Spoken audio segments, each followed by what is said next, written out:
Siyanibingelela bazalwane today. In the name of Jesus, the Son of God, the Word of God, the Son of God, Jehovah El Gibo. My name is Enigma. Siyanibingelela bazalwane.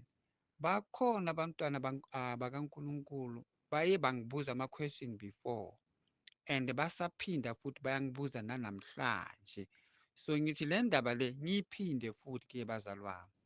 Babuza ukuthi na lapha ezulwini kunengilozi zabafazi na?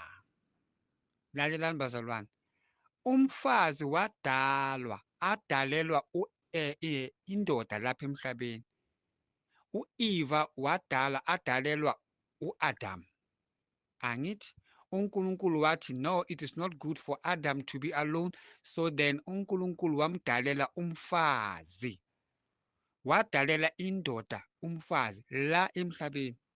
All the angels lapha ezulwini, ingilozi zonke amadoda, abobhuti bonke, the angels lapha ezulwini. But into engiyibonile mina with my spiritual eye ukuthi ingilozi lezi ziyatshintsha zona uma zithunywa la emhlabeni.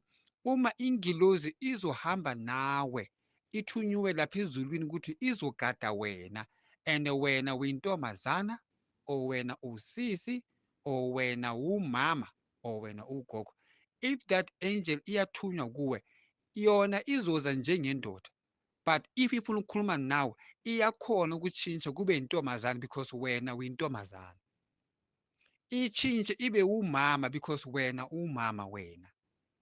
So the angels ziyakhona zona ukutshintsha kaningi, and the angels again ziyakhona ukutshintsha kube inyoni.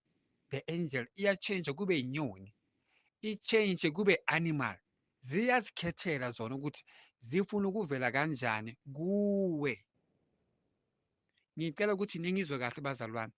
Uma uJesu athuma ingilozi kuwe and wena umfazi, ingilozi izoza njengendoda ize ngomzimba wayo womoya, ingene kuwabomama or amantombazane or abosisi abalingana nawe abahamba esitradeni. Ingilozi lizongena kulomunye wabafazi abahamba esitradeni la wena uhamba khona. So that angel ingena ngomoya kumuntu omunye wesifazane, then ke lo muntu lo wesifazane uzoza kuwe esitradeni axoxe nawe. Makaxoxa nawe, if mhlawumbe uya le and la uyakhona uyoyenza isono, uzohlangana nomunye usisi nixoxe njengabosisi or njengabafazi or njengamantombazane. Manilokhu nixoxa whether esitradeni or ngasetekisini, manixoxa kanti wena awuyazi ukuthi lo sisi lo oxoxa naye yingilozi lingene kulo sisi lo or lingene laphenduka latshentsha kwaba umfazi kwaba umuntu walapha emhlabeni, kanti ingilozi lelo lithunywe kuwe lizokukhuza ukuthi ungayi la uyakhona because uNkulunkulu sekabonile ukuthi uyaphi wena and uyoyenza into engcolile. So uma uJesu athuma the angel kuwe, that angel uma this angel ifuna ukuthi wena uyibone, angeke wena uyibone ngamehlo wakho ukuthi this is an angel. Uzobona kuza umuntu axoxa nawe, nihambisane indlela or ningasetekisini niyaxoxa. Uma umqoqela ukuthi uyakuphi, ukwatile, uyolwa, bakuyenzeni, so wena uyoziphindisela. Lo muntu lo mxoxelayo oxoxa naye ngasetekisini, uma akukhuza athi ungayi lapho, ngiyacela sisi wami ungayi lapho, ungayenzi le nto le embi, ungayi uya lapho uyolwa, ungayi uthi wena uyobulala indoda yakho or uyobulala bani bani ngoba uyenzini and inhliziyo yakho ibuhlungu.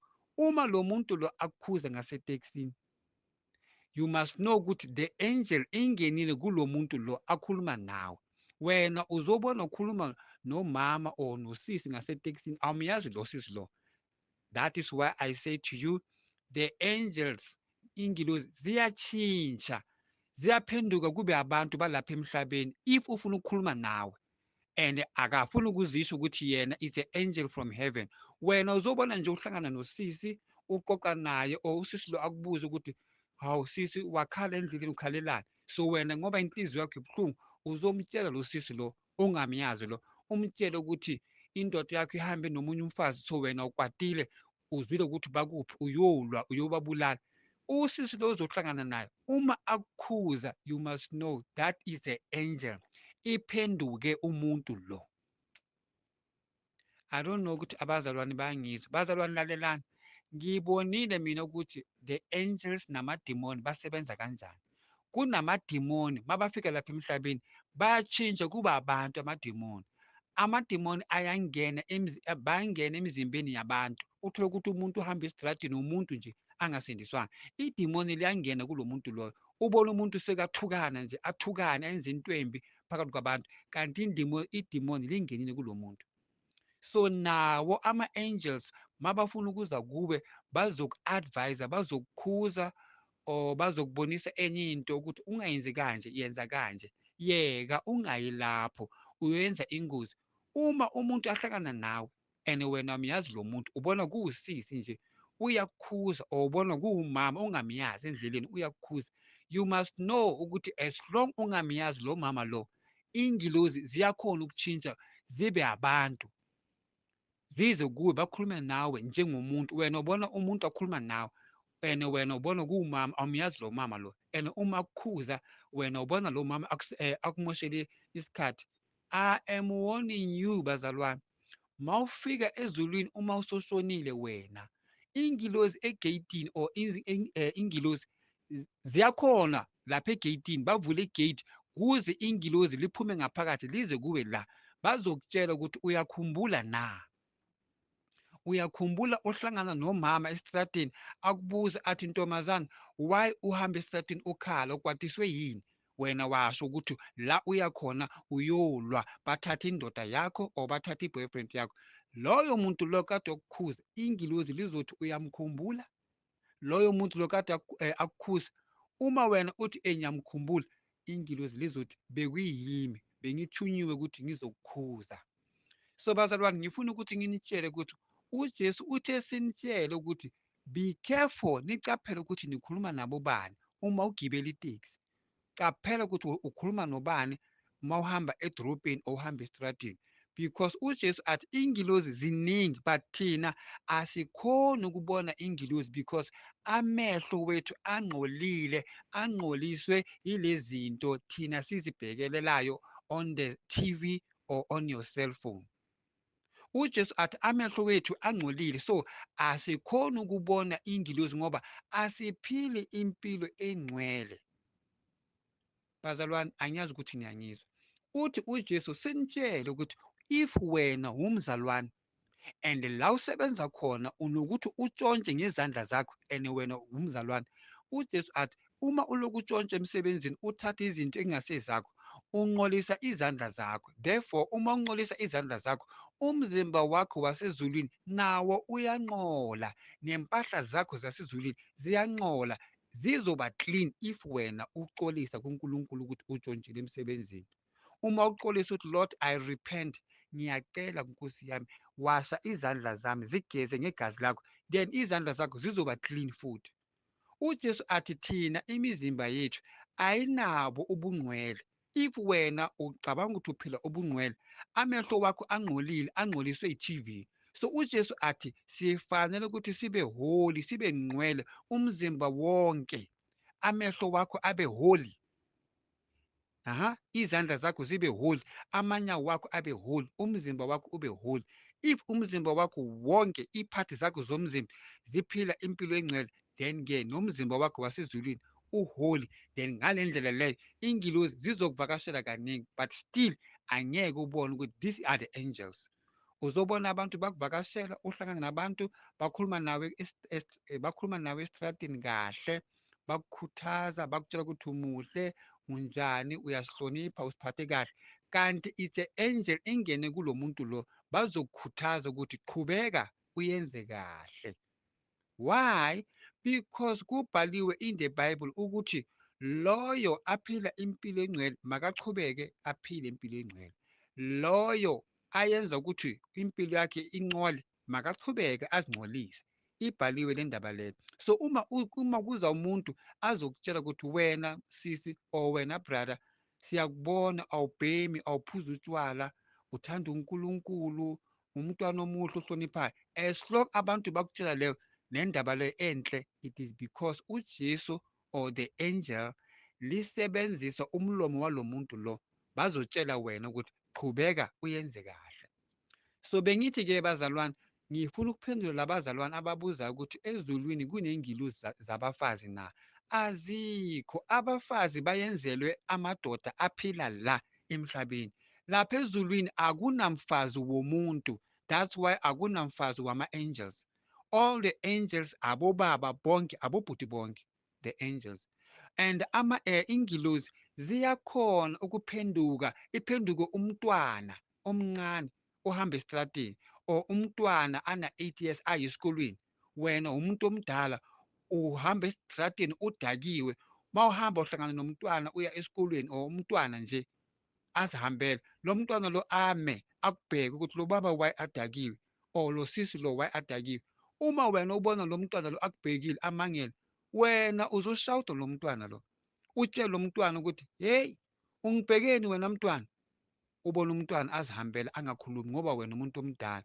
Kanti lo mntwana lo it's an angel, ingilosi liphendukile laba umntwana, so that wena uzobona ngathi umntwana walapha emhlabeni, kanti ingilozi litshentshile laziphendula lazenza kube umntwana walapha emhlabeni.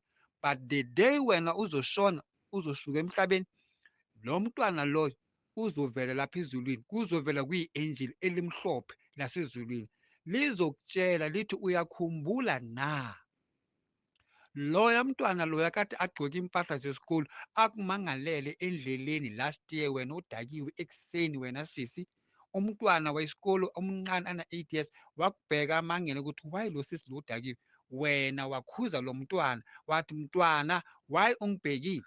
Then the angel lapha ezulwini lizokutshela ukuthi lo mntwana lo bekuyimi mina angel, mina ngilozi, bengiphendukile ngibe umntwana walapha emhlabeni ngizokubheka ngimangale, ngiyokumangalela ukuthi ekuseni kanje wena sisi why udakiwe.